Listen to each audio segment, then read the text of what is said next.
علامہ محمد اسد کی تفسیر the message of the قرآن میں سورہ اعراف کی تشریح کا مرکزی نقطہ تاریخ انسانی کا ارتقاء اور خیر و شر کی کشمکش ہے۔ محمد اسد اس سورہ کو ایک ایسی داستان کے طور پہ دیکھتے ہیں جو انسان کو اس کی تخلیق سے لے کر اس کے انجام تک کا پورا نقشہ دکھاتی ہے۔ محمد اسد کے نزدیک یہ سورہ انسان کو یہ بتانے کے لیے نازل ہوئی کہ اللہ کے قوانین یعنی عالم فطرت اور اخلاقیات دونوں میں اٹل ہیں، اور جو قومیں ان قوانین کی خلاف ورزی کرتی ہیں وہ مٹ جاتی ہیں۔ پہلا نقطہ، آدم اور ابلیس کا قصہ، انسانی نفسیات۔ محمد اسد اس واقعے کو محض ایک کہانی کے طور پہ نہیں بلکہ انسانی فطرت کی تمثیل یعنی ایلوگری کے طور پہ بیان کرتے ہیں۔ ان کے نزدیک شجر ممنوع یعنی ممنوع درخت ان حدود کی علامت ہے جو اللہ نے انسان کے لیے مقرر کی ہیں۔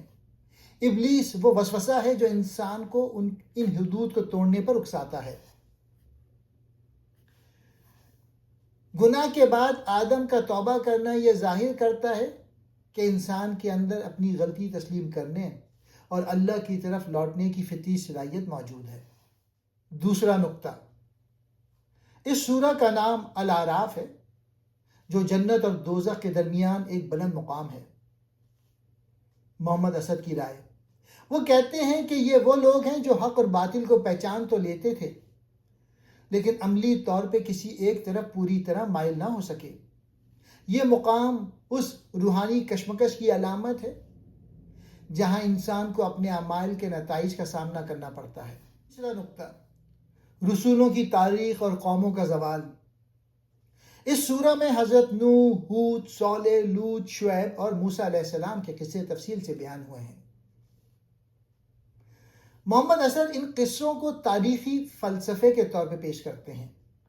وہ بتاتے ہیں کہ قوموں کی تباہی کا سبب صرف کفر نہیں تھا بلکہ ان کی اخلاقی گراوٹ، معاشی ناانصافی جیسے قوم شعیب کا ناپ تول میں کمی کرنا اور تکبر تھا۔ جب کوئی معاشرہ اجتماعی طور پر اخلاقی حدود پار کرتا ہے تو اللہ کا قانون مکافات عمل حرکت میں آ جاتا ہے۔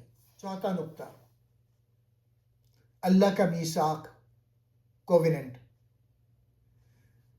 آیت میثاق کا ذکر اس سورہ میں بہت اہم ہے۔ محمد اسد کے مطابق یہ اس بات کی طرف اشارہ ہے کہ ہر انسان کی روح میں اللہ کی پہچان پہلے سے موجود ہے۔ یہ ایک فطری شعور ہے جو ہر بچے کے ساتھ پیدا ہوتا ہے، اس لیے روز قیامت کوئی یہ عذر پیش نہیں کر سکے گا کہ ہمیں تو سچائی کا پتہ ہی نہیں تھا۔ پانچواں نقطہ، وحی اور عقل کا توازن۔ محمد اسد اس بات پہ زور دیتے ہیں کہ قرآن بصیرت لانے والا ہے۔ اللہ نے انسان کو عقل دی ہے تاکہ وہ کائنات میں پھیلی نشانیوں کو دیکھے، اور وحی دی ہے تاکہ اسے زندگی گزارنے کا صحیح راستہ مل سکے۔ وہ کہتے ہیں کہ سچا دین وہ ہے جو انسانی عقل اور وحی کے درمیان ٹکراؤ پیدا نہ کرے۔ سورہ اعراف کے اہم اسباق۔ پہلا، تخلیق انسان۔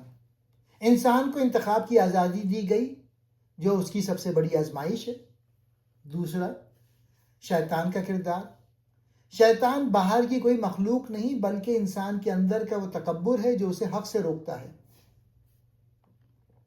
تیسرا، سماجی انصاف۔ قوموں کی بقا ان کے اخلاقی رویوں اور انصاف پر منحصر ہے۔ چوتھا نقطہ، آخرت۔ یہ زندگی کے اعمال کا منطقی انجام ہے جہاں ہر انسان اپنے درجے کے مطابق جگہ پائے گا۔ محمد اسد کے نزدیک یہ سورہ ہمیں خبردار کرتی ہے کہ تاریخ خود کو دہراتی ہے۔ جو غلطیاں پچھلی قوموں نے کی، اگر آج کا انسان بھی وہی کرے گا تو وہ بھی اسی انجام سے دوچار ہوگا۔ یہ سورہ ہمیں اپنے نفس کے ابلیس کو پہچاننے اور اللہ کی دی ہوئی فطری ہدایت پر چلنے کی دعوت دیتی ہے۔